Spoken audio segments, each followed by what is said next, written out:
أعوذ بالله من الشيطان الرجيم. بسم الله الرحمن الرحيم.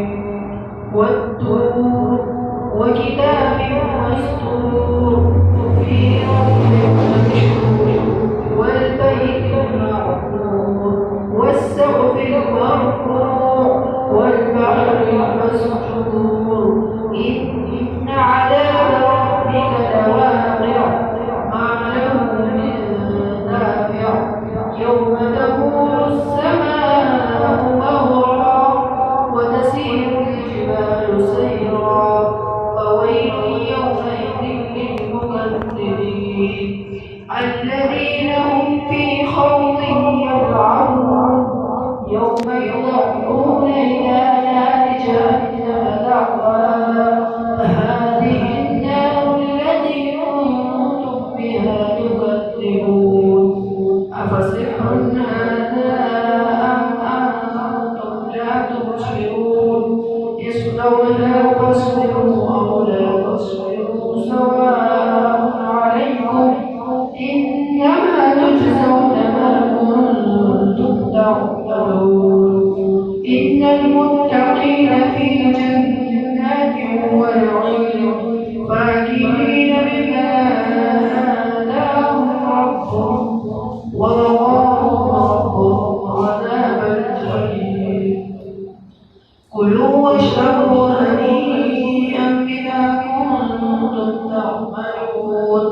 متكئين على سرر مصفوفة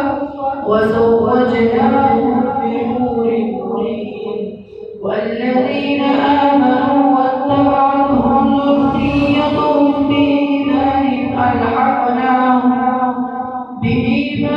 ألحقنا بهم ذريتهم وما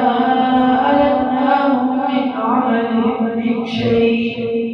كل امرئ بما كسب رهين وأمددناهم بفاكهة ولحم ما يشتهون يتنازعون فيها كأسا لا لغو فيها ولا تأثيم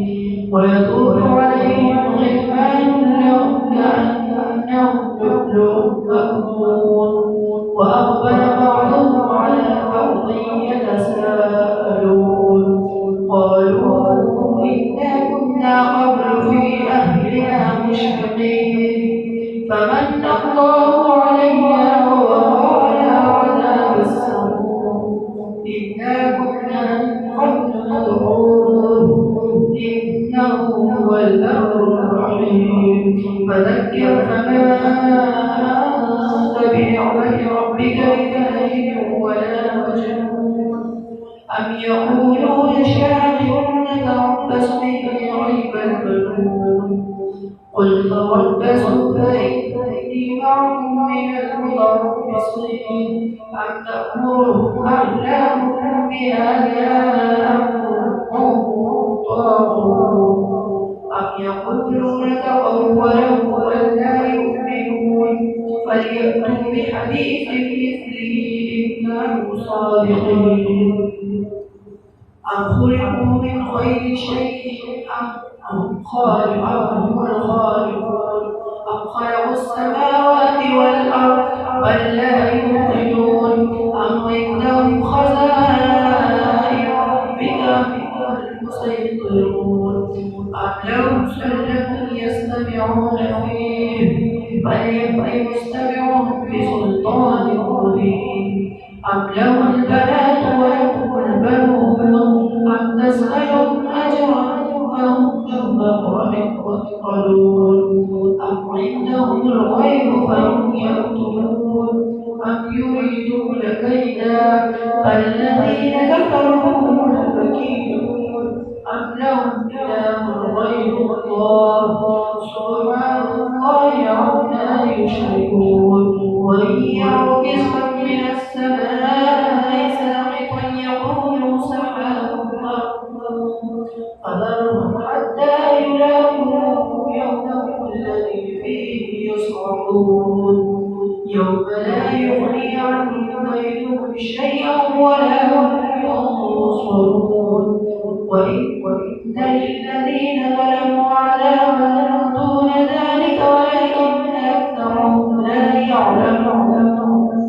واصبر لحكم ربك فإنك بأعيننا وسبح بحمد ربك حين تقوم